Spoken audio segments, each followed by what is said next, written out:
Hello and welcome back to my channel. I hope everyone is doing well and staying safe. In today's video, I'm bringing you guys a high contrast blonde look.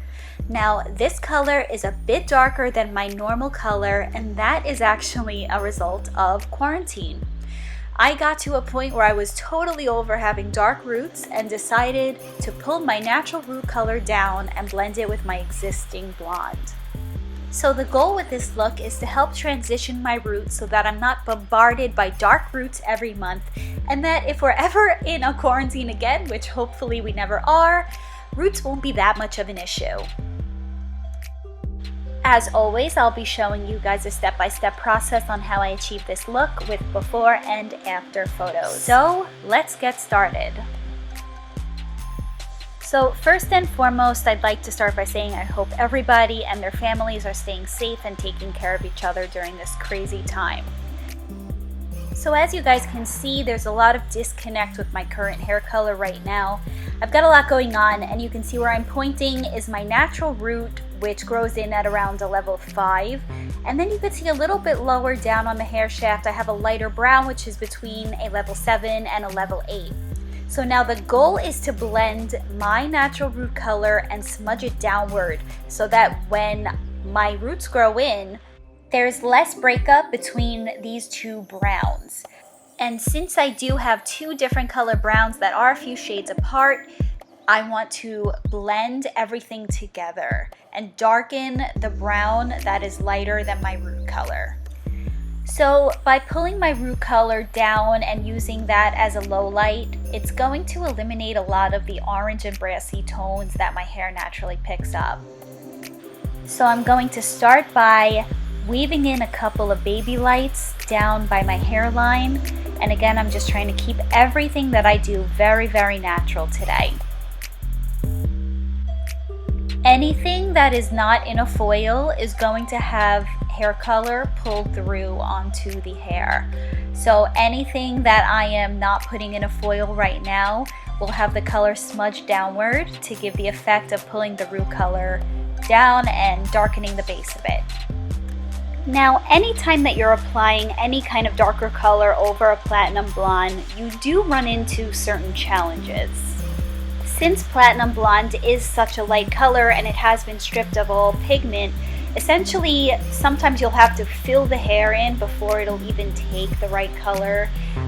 It can be a little bit challenging because the porosity can change of the hair, which makes certain areas absorb darker than others, so you just have to be very mindful when applying a dark, especially an ash color, over platinum blonde hair.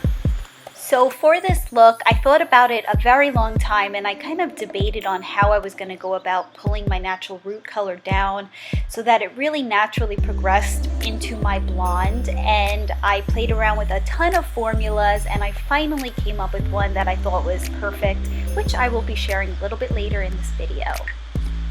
So right now I'm just making my way around my hairline, weaving in little baby foils so that it brightens up around my face. And while I do this, I'm going to just play some nice relaxing music for you guys, and I will be back in a few with my formula.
So it's color formulation time. Here we go, guys.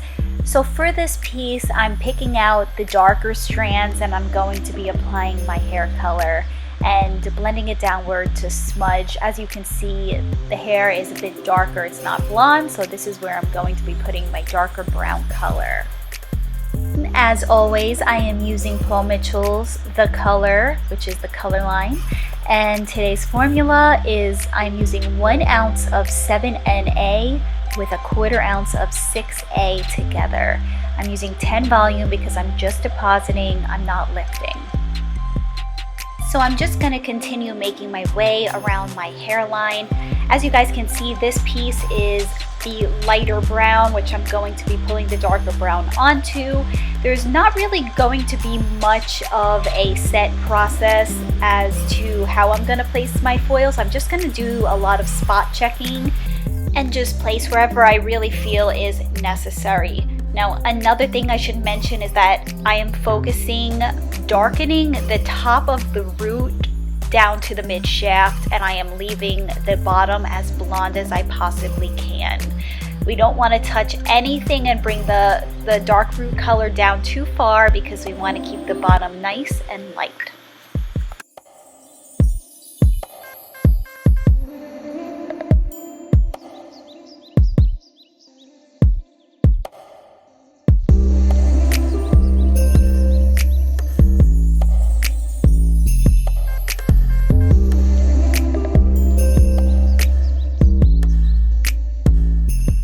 Guys, I wish that I had the ability to just lift my head off of my body and be able to do my own hair. That's impossible, as we all know, but having 2 mirrors set up like this gives me a huge advantage because I'm actually able to see what I'm doing, and without them, there is no way that this would be possible.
So as I make my way to the front of my hairline, I'm going to start using more lightener.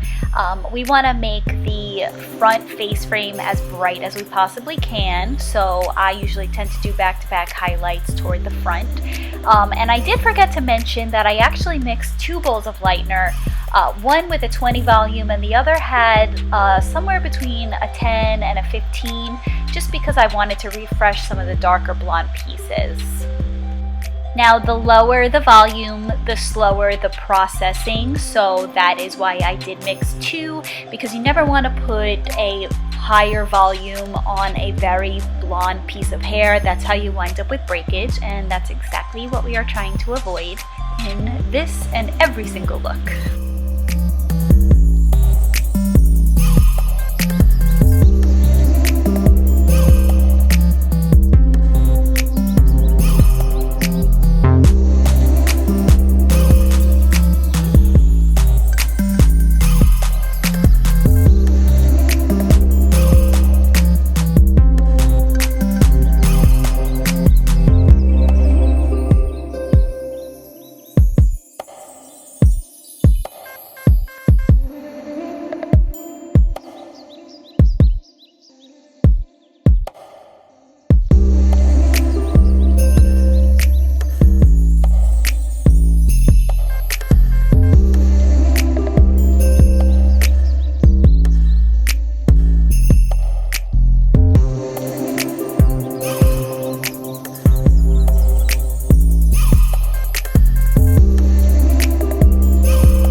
The reason I'm teasing certain foils and not teasing others is because I want to stagger the line a bit.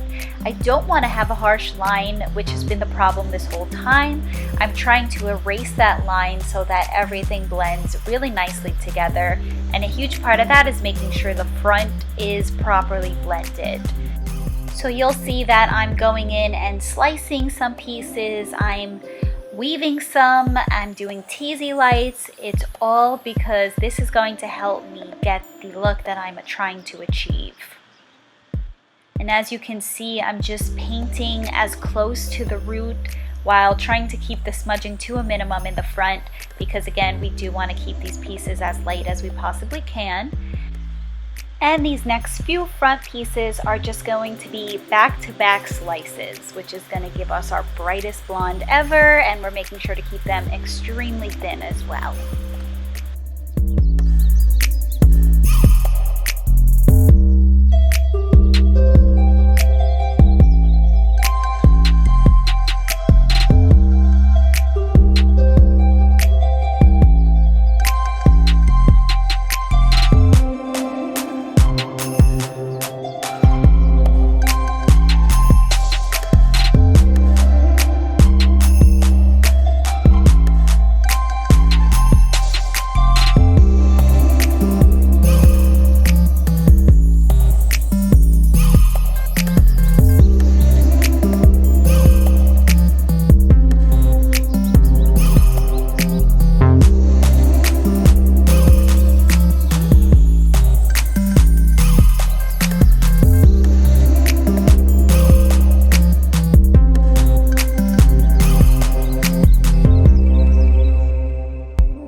So as you guys can see, I am refreshing the level 7, 8 brown that I have by pulling down my color, and that's going to darken those pieces up to give it an overall refreshed look.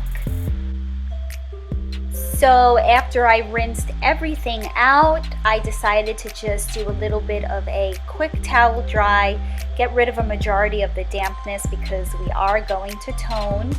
And today I am going to be toning with 1081 Wella hair color.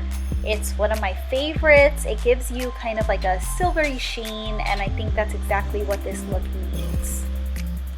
This toner is going to cut a majority of the yellowness that has built up and the brassiness. I actually ran out of my purple shampoo, so this is going to be a great substitute. And it's really going to cut all of those unwanted tones that built up over the past few months.